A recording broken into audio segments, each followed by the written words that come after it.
The most informative event for me was the Story Collider session.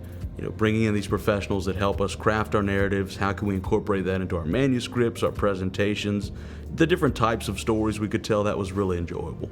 So previously, whenever I do presentation, I never use my personal story.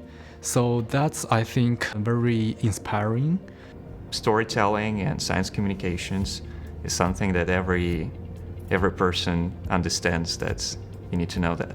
Telling our story about our research is as important as the research that we are doing.